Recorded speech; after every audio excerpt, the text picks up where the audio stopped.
Good morning mga ka-idol. Nandito po tayo sa ating kuprahan. Muli, nagtutos na naman ang inyong mga ka-idol. Yan ang ating kinakawitan ng mga puno ng niyog.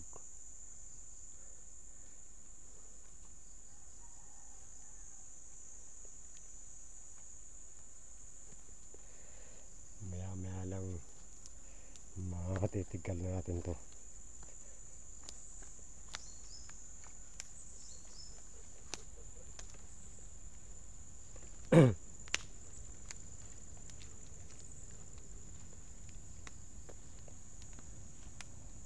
Ayan, ang lakas na po yung mga ka-idol. Ating ginagatungan para mabilis maluto.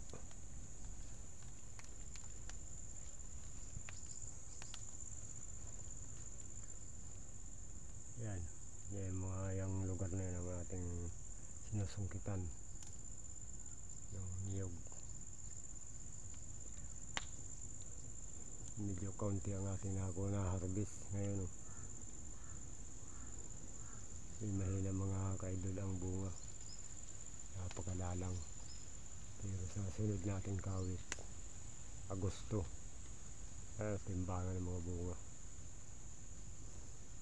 Maganda-ganda ang may bababa natin niyog dito.